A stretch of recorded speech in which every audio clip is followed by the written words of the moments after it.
자, 이번에는 기후변화에 관한 정부 간 협의체 실무그룹 6차 평가주기에서 제 실무그룹 워킹그룹 3의 보고서에 대해서 알아보도록 하겠습니다. 이번 보고서에도 역시 이렇게 많은 분들이 참여를 했습니다. 그중에 연세대학교 국제대학원 교수로 있는 우리 정태용 박사님께서도 이렇게 그 아수로서 저자로서 참여를 했습니다. 이 그 워킹그룹 3의 가장 핵심적인 메시지는 뭐냐면은 정책, 금융, 기술 이 세 가지 중요한 수단을 어떻게 조화하느냐에 따라서 우리가 설정한 1.5도씨 목표, 1.5도씨를 넘기지 말자라고 하는 그 목표 달성이 가능할 수도 있지 않느냐라고 하는 안 된다가 아니라 우리는 할 수 있다. 1.5도씨 목표 가능하다. 이런 내용들에 대해서 메시지를 전하고 있는 것이 바로 제3 실무그룹 보고서의 핵심이라고 할 수 있습니다. 어떤 내용으로 되어 있는지를 한번 들여다보도록 하겠습니다. 첫 번째 이제 서론과 구성, 이제 전체적으로 워킹그룹 3의 보고서가 어떤 의미가 있고 어떻게 구성되어 있는가를 이야기하고 있는 부분인데요. 이 워킹그룹 3의 보고서에는 국제적인 추세를 반영하고 있다. 교토 정서라든가 파리협정을 채택을 한다거나 지속가능 발전을 위한 UN 2030 아젠다 설정 같은 것들을 다 반영해서 이런 국제적인 추세를 반영해서 보고서를 작성했다.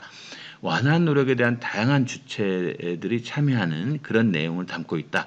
도시, 민간 부분, 원주민, 토착민, 지역사회, 시민, 그 다음에 나라를 뛰어넘는 초국가 이니셔티브, 민간, 공공기관 이런 것들이 참여를 하고 있다. 그 다음에 기후변화와 완화, 적응, 발전 경로라고 하는 것들을 연계해서 링키지를 해가지고 어떻게 우리가 이것을 풀어나갈 것인가에 대한 담론도 담고 있습니다.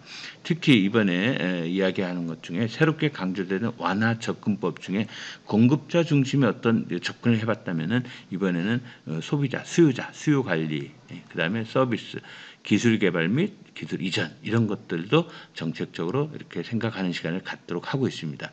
또한 기후변화하면은 기상학자라든가 혹은 생물학자 뭐 이런 분들이 과학자들 사이언스 그룹만 참여하는 것으로 생각하기 쉬운데 여기에 사회과학을 포함한 다양한 분야의 분석 체계를 담고 있다.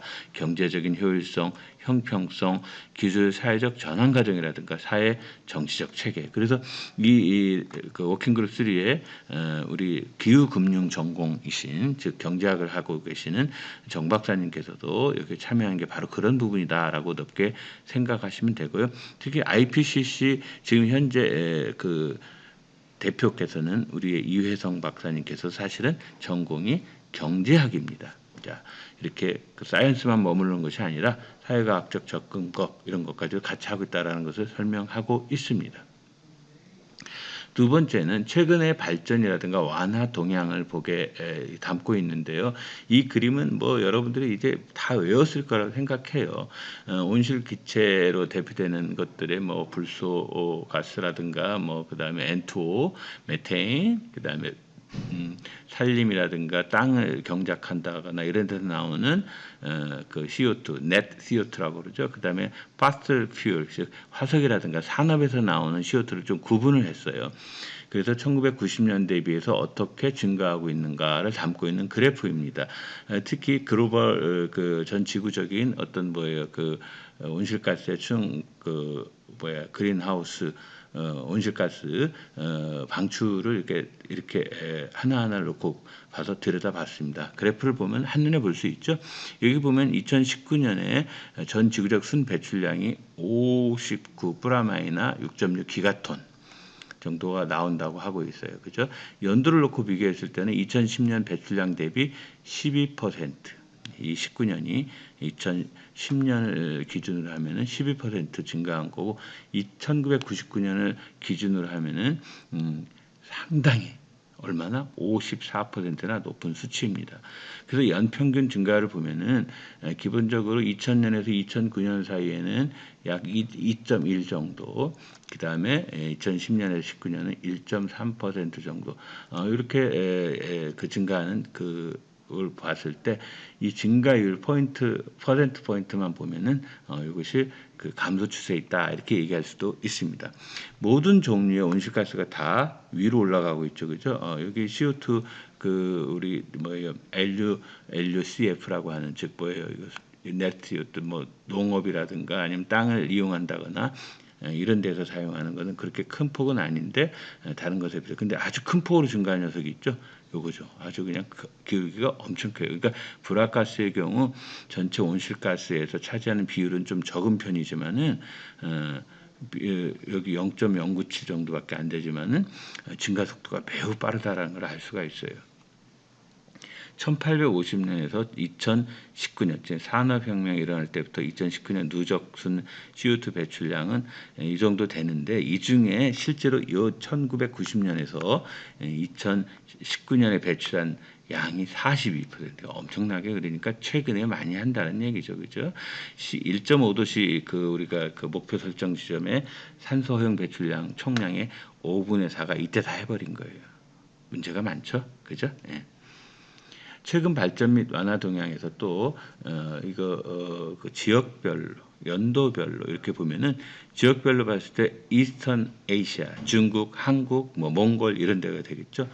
어때요? 뭐 폭이 엄청나게 크게 증가하는 걸 볼 수가 있어요. 그죠? 다른 지역보다 수치가 벌써 엄청 크죠. 그죠? 여기에는 뭐 국제 간 운송이라든가 항공 이것도 지금 있고 호주, 뭐 중동, 그다음에 동유럽, 서아시아, 서아시아, 중앙아시아, 그다음에 유럽 이렇게 지역별로 이렇게 다 분석을 해 보고 있습니다. 여하튼 우리의 이스턴 아시아는 엄청나게 많은 양이 증가했음을 알 수가 있습니다. CO2의 지역별 국가적인 그 배출량의 차이를 한눈에 볼 수 있는 자료도 이렇게 우리가 볼 수가 있는데요. 여기 보면은 이제 그 누적 그 CO2 방출량에 대한 지역별로 북아메리카, 유럽, 뭐 동아시아 뭐 이런 식으로 쭉 아프리카까지 있고 심지어는 그 항공 국제 그 해상이라든가 이런 항공이라든가 이런 걸로 이제 그 화물이 운송되는 과정에서 벌어지는 일. 그다음 인구 대비로 인구 이게 두 곳으로 많은 거죠. 인구 대비 인구하고 지역하고의 토탈 그 그린하우스 가스 온실가스들을 이렇게 비교한 거 표를 여러분들이 볼 수가 있습니다. 이 중에 이제 특히 문제가 되는 거는 이 fossil fuel이라고 화석연료죠. 그다음 산업화 과정에서 나오는 FFI, CO2 이런 거는 이제 뭐예요? 그 경작을 한다거나 그다음에 숲 뭐 이런 거와 관계되어 있는 건데 특히 이 블루 계통 요 색깔의 계통이 문제가 돼요. 그래서 요거를 한번 좀 눈여겨봐서 비교해 보면은 이러한 결론을 우리가 내릴 수가 있어요. 예를 들어서 지역별 배출량 차이가 매우 크잖아요. 엄청 차이가 나죠. 특히 여긴 잘 안 잡히긴 하지만은 최빈 개발도상국, 그다음 군소도서국 얘는 0. 몇 프로예요. 이제 1850년부터 따져가지고 그렇다는 겁니다. 산업혁명 시기부터 2019년까지 누적 화석 연료를 보면은 대부분이 이제 이런 데는 많이 차지하고 이런 데는 뭐 가만히 있다가 당하는 꼴이죠. 지역별 일당 배출량을 보게 되면은 북아메리카와 남아시아를 한번 비교해 보면은 엄청나게 차이가 나죠. 북아메리카 그다음에 사우스 이스트 엄청난 차이가 나잖아요. 그죠? 뭐 2.6에서 19톤 정도의 격차가 존재하더라. 국가별 배출량 격차도 보면 전 세계 인구의 48%는 1인당 6톤 정도 국가에 거주하고 41%는 3톤 정도. 그러니까 3, 6톤을 합한 게 대개 이제 한 90%가 여기서 근데 여기는 1인당 엄청 배출한 나라가 48. 그다음에 여기는 좀 이하니까 적게 배출하는 나라에 사는 사람이 41%. 그러니까 이 사람은 가만히 앉아서 이 48%한테 뭐예요? 지구의 운명을 맡기고 있는 셈이죠. 18개국 이상의 국가가 10년 이상 배출량 감축에 성공했다고 그래요. 이 중 일부는 배출량 피크점을 찍고 점점 배출량의 3분의 1 이상을 감축했고 일부는 연평균 4% 감축률을 달성하고 있다고 해요. 이것은 이제 약 이 4%라고 하는 것은 2도씨로 온난화를 제한했을 경우에 그것과 비슷하다고 합니다. 여하튼 배출량 격차도 있고 어느 정도 뭐 성과도 있고 이런 내용을 여기서 담고 있는 거죠. 하여간 이 표가 의미하는 거는 이쪽 동네하고 이쪽 동네하고 이쪽 동네를 비교해 보면 엄청난 격차가 있더라. 뭐 이런 내용이고, 조금 전에 얘기한 것처럼 6톤 이상씩 배출하는 게 48% 정도 되는데 사실은 또 41% 정도는 또 이것 이하로 배출한다. 격차가 있더라를 우리가 눈여겨보는 겁니다. 이번에는 계속해 가지고 실질적으로 그러면은 기후 변화를 완화시키는 기술이 이제 계속 보급이 되고 있잖아요. 예를 들자면 태양광 같은 경우, 그다음에 풍력, 우리 같은 경우는 어디 뭐 양떼 목장 같은 데 가면 있죠. 그다음에 해상 풍력, 바다에다 세우는 거죠. 그다음에 집광형 태양 열 발전하는 경우도 있고, 그다음에 전기 자동차, 배터리, 리튬이온 배터리죠. 전기장비 배터리라든가 이런 것들이 이제 기후 변화를 완화시키는 기술이라고 할 수가 있어요. 여기 보면은 이게 이제 그 단가거든요. 단가가 꾸준히 났어요. 특히 태양광 발전은 엄청 떨어졌죠, 그죠? 예. 그 다음에 전기 자동차 배터리도 엄청 떨어졌어요. 태양열도 뭐 이 정도면 많이 떨어진 거죠. 결국 이거는 뭘 말하느냐면은 2010년부터 10년 이래로 이렇게 2010년 전까지는 별로 증가를 안 하다가 2010년 딱 요 선을 이렇게 넘어가게 되면은 2010년을 넘어가게 되면은 이 단가가 하락하고 보급량이 증대돼요. 그러니까 결국은 태양광 단가가 85% 정도 하락을 해버려요. 결국 그거는 보급량이 그만큼 늘어났다라고 하는 걸 의미하죠. 보급량이 10배 증가했어요. 그렇고 배터리만 하더라도 보급량이 막 100배 이상 이렇게 확 증가를 해요. 100배 이상 엄청나게 증가했죠. 단가는 확 떨어지더라. 결국 정책적인 우리가 판단을 해봐야 되는데 이를 가능하게 하는 혁신 정책으로 기술주도 정책 차원의 공공 R&D 투자를 한다거나 그 다음에 시범 사업, 실증 사업 이런 걸 지원한다거나 어떤 보조금 지원 등이 있으면 이만큼 그 기후 변화를 완화할 수 있는 동력이 될 수 있다라는 거 하는 거죠.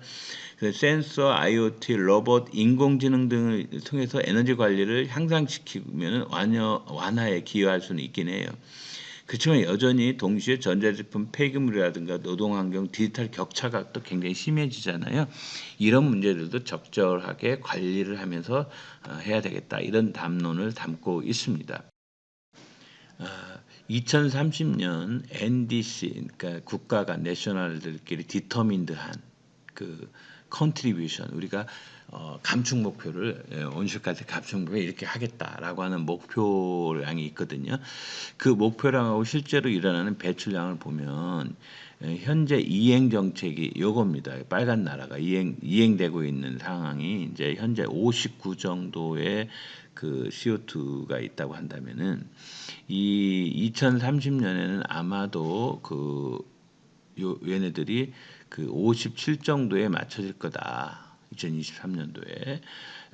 그런데 결국은 이제 2030년에 이제 59로 현재는 59인데 2030년에 57 정도로 맞추고 있는데 이 NDC 그러니까 감축 목표가 실질적으로 이제 요 정도인 경우하고 그다음에 요 정도인 경우 뭐 이렇게 색깔별로 해놨잖아요, 그죠? 그래서 여기 보면은 리미트 워밍을 2도씨, 그다음에 리미트 워밍을 2도씨에 이르기까지 혹은 그다음 리미트 워밍이 1.5도씨 뭐 이런 식으로 나눴잖아요. 그래서 이게 각각 지칭하는 바가 2도씨나 혹은 1.5도씨로 되돌아가는 거. 한번 오버슛을 찍고 이렇게 오버슛을 찍고 그러니까 기준치를 넘었다가 여기로 가는 거 그다음에 처음부터 뭐 2도씨로 설정해 놓은 거 이렇게 놓고 봤을 때에 실질적으로 이게 1.5도씨가 제일 이상적인가 우리가 생각하는 이렇게 떨어지는 거 이상적인 거라고 볼 수가 있는데 실질적으로 그 차이가 2030 전망치를 현행대로 가면은 이렇게 가지만 실제적으로 뭐예요 저기 조금 강화를 한다면은 요거 53 정도로 우리가 내릴 수가 있고 그다음에 50까지 조건부와 무조건부라는 개념으로 해서 이렇게 약간 목표 설정이 다르게 이렇게 되어 있잖아요. 그래서 실제로 어떤 정책을 하느냐에 따라서 이게 무조건부, 그다음에 이거는 조건부, 이 옵션을 여러 개를 건다라는 얘기겠죠. 그랬을 때의 2030 전망치가 여기는 53, 여기는 50. 그다음에 배출량을 2도시를 목표로 하면 10에서 16이 격차가 생기는 거고 1도시를 목표로 하면 1.5도시를 목표로 하면 이 정도 격차가 생긴다. 즉 무슨 얘기냐면은 목표치 NDC에서 설정한 것만큼 따라잡기가 쉽지가 않다라는 걸 얘기하는 거예요. 그래서 2도시 및 1.5도시 온난화 제한 목표 달성이 필요한 2030 배출량과 현재 각각의 국가에서 감축 목표로 의욕적으로 내세운 수준으로 달성할 수 있는 배출량 사이에는 사실은 격차가 존재하더라라고 하는 걸 얘기하고 싶었던 거예요. 이 말은. 그러니까 아무튼 이런 목표대로 한다고 하더라도 NDC 목표 대비는 격차가 생긴다. 그다음에 지구 온난화 제한을 위한 시스템적 변혁으로 세 번째 ABC로 넘어갔습니다. 지구 온난화를 제한하기 위해서 시스템적으로 어떤 변혁을 해야 되느냐. 그래서 C1이라고 하는 카테고리부터 C8이라고 하는 C8이라고 하는 카테고리까지 펼쳐져 있습니다. 그래서 이 친구들을 이제 어느 정도 수준을 달성할 수 있는가라고 하는 게 색깔별로 이렇게 보면은 C8은 여하튼 글로벌 워밍을 일으키는 그것이 이제 상당히 안 좋은 거죠. 시나리오 상으로 보면은 그죠. 뭐라 그럴까? 그 많이 배출하는. 그래서 이 시나리오를 설명한 게 다음 장면에 있습니다. 예를 들어서 C1부터 C8까지 한다면은 C1은 어떻게 보면 1.5도씨 온난화로 제한하는 거를 얘기하는 거고 결국 그렇게 되면 2100년에 1.3도까지 3도까지도 우리가 달성할 수 있다. 그런데 C6이나 C6나 C7, C8 같은 경우는 점점 2도시를 뛰어넘어서 이렇게 제한을 하는 거 폭을 열어두게 되면은 실질적으로 이렇게 2100년에는 엄청나게 어마무시하게 올라가는 거예요. 어마무시하게 이렇게. 그죠? 그래서 이것을 우리의 미래의 모습을 전 지구적 배출 경로의 카테고리 유형에 따라서 이렇게 나눠 본 거고 이 안에서도 뭐 좀 더 정밀하게 나눌 수는 있지만 기본적으로 그 오버슛을 찍고 1.5 이상을 찍지 않고 제한적으로 약간 있긴 하지만 계속 제한할 경우가 가장 어떻게 보면 이상적인 상황이죠. 근데 이 그림을 잘 안 그려요. 여러분들이 지금까지 본 그림이 있었어요. SSP 1 뭐 이렇게 쭉 SSP 1에서 2.6 이런 그림들이 있었는데 그래서 뭐 제한하기 어려운 거고 그 중에서도 이거를 이렇게 제한한 거고, 그 다음에 2도시로 했을 경우 실질적으로 약간 완화 행동을 포함하는 겁니다. 여하튼 제일 안 좋은 거는 뭐예요? 온난화가 3도시, 4도시 이렇게 좀 여유를 두고 마치 남의 나라인 것처럼 얘기하는 순간 우리는 이렇게 2100년에는 쫄망한다. 뭐 이런 이야기들을 여기서 담고 있습니다. 결국은 이걸 좀 종합 정리한 게 이거죠. 그죠? 1.5도 완화 패스웨이 경로상에서는 2030년까지 2019년 배출량 대비 43%를 감축해야 돼. 이게 가능할까요? 라고 의문을 갖는 사람도 있지만 미래를 살아가기 위해서는 이것도 우리가 노력하면 달성할 수 있는 것 아니냐 이렇게 얘기를 합니다. 아까 그 그림에서 본 것처럼 1.5도씨 경로 2030년까지 43%를 검령 2050년까지는 84%. 그러니까 이미 경감을 감축을 시킨 다음에 시키는 거니까 이론적으로는 훌륭하죠. 그죠? 1.5도나 약간 뛰어넘는 오버슛 같은 경우도 이대로 따라가면은 1.5에 도달하지는 않아요. 그러나 이거를 2도시라든가 아니면 지금 현재 국가 간에 뭐 이렇게 노력할게 하고 목표 설정치를 세운 것이 있잖아요. 목표 설정치를 세운 경로를 따라가도 이렇게 문제가 생겨요. 더 세게 해야 된다.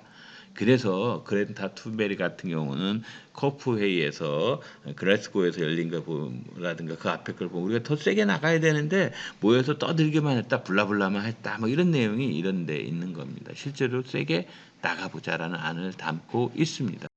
몇 가지 그 완화에 대한 기후변화 완화에 대한 노력들을 부문별로 한번 소개해 보면은 에너지 부분에서는 당연한 얘기지만 화석 연료 사용을 좀 줄여보자.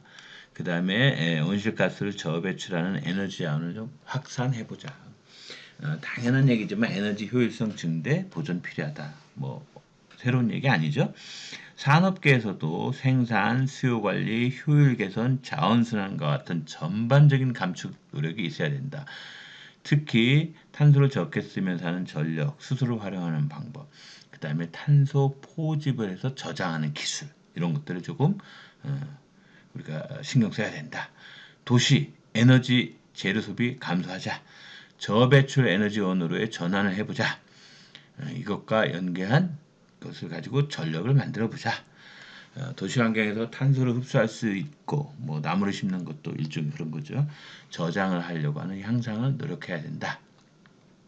결국은 온실가스를 효과적으로 감축을 시킬 수 있는 그런 방안을 노력해야 된다. 특히 이제 건물이 그 많은 부분을 우리가 그 효율을 높일 수 있다고 그랬잖아요. 에너지 효율화, 그다음 재생 에너지 활용 건물을 설계한다거나 설계, 건설, 사용 폐기까지 이 단계가 다 통합되어 있는 감축 전략이 필요하다. 특히 이 부분이 굉장히 그 중요하게 그 퍼센테이지로 보면 엄청 많은 감축 가능성을 잠재력을 포함하고 있습니다. 수송할 때도 역시 육상에서는 전기차 가장 큰 배출 저감 잠재력을 갖기는 하죠. 그렇지만 해운이나 항공에서는 바이오연료, 저배출 수소, 합성 연료 같은 기술이 있어야 되겠다. 이거 한 번 더 나왔네요. 특히 더 나왔으니까 탄소 포집 저장 신경 써보자. 농업, 산림, 토지 이용해서 여기 보면은 다음에서 화면을 보여드리겠지만 이산화탄소를 1톤 줄이는데 100달러 이하의 비용으로 이 정도를 1톤이 아니라 이 정도를 줄일 수 있다고 그래요. 연간. 산림 생태계 보전, 관리 복원, 농지 가축 관리, 토양 산소 격리, 식생활 개선, 저배출 연료 이 순서대로 잠재력이 높다고 그래요. 기후변화를 완화시킬 수 있는 잠재력이. 그 다음에 CO2 자체를 제거해버리는 기술 필요하죠. 그 기술적 적용 가능성을 한번 모색해보고 지속 가능한 그런 가능성 측면의 도전 과제가 존재하기 때문에 이거를 열심히 하고 결국은 이제 CO2를 제거하는 게 CDR인데 이 CDR을 활용이 불가피하다. 이 접근은 생물학적이고 지구화학적이고 화학적 접근으로 구분해서 우리가 기술 개발을 한다거나 노력을 해보자. 조림, 이거 생물학적이죠. 산업 경영 개선, 토양 산소 격리와 같은 방법은 결국에는 생물 다양성과 생태계 기능을 강화하는데 이 과정에서 식량이라든가 수자원 안보라든가 지역 생계, 토착 주민의 권리하고 이렇게 부딪히는 부분이 있을 수가 있어요. 그런 것들의 부정적인 영향을 어떻게 감소시킬 수가 있는가도 같이 노력을 해야 되겠죠. 이 시스템 변혁을 하는 데 있어서 이왕이면은 비용을 적게 들이고 하는 방법은 없을까? 그래서 여기 보면은 이제 에너지 문제 등등 뭐 쭉 이렇게 빌딩 문제라든가 쭉 여러 가지를 해놨잖아요.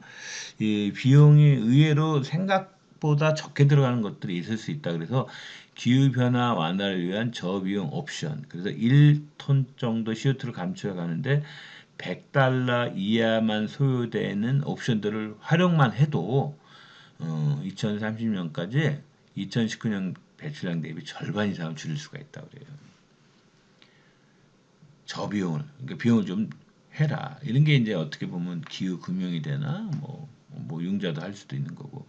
그래서 이런 여기 있는 옵션들 중에서 여기 보면은 이제 이게 20달러 미만, 그래서 100달러, 200달러까지 이렇게 쭉 있잖아요. 이 절반 이상이 보면은 20달러 미만. 네, 그 비용을 들여서도 할 수 있다고 그래요. 결국 이제 감축 노력을 했을 때 국가나 국제 비용을 보면 온난화 제한을 2도씨 목표 달성을 위한 감축 노력을 한다면 현행 정책 지속 경로하고 비교해 봤을 때 2050년에 이 정도 감소, 이때는 이 정도 감소 효과가 있더라. 그렇지만은 감축 행동과 무관하게 국제적으로 이 GDP는 뭐예요? 100% 2배 이상 증가해요. 그러니까 결국에는 감축 노력에 투입되는 감축 비용보다도 경제적인 혜택이 간다. 그런데 왜 이런데 돈을 안 넣으려고 해? 돈 좀 팍팍 써라. 응? 벌어들이는 거는 2배나 되는데,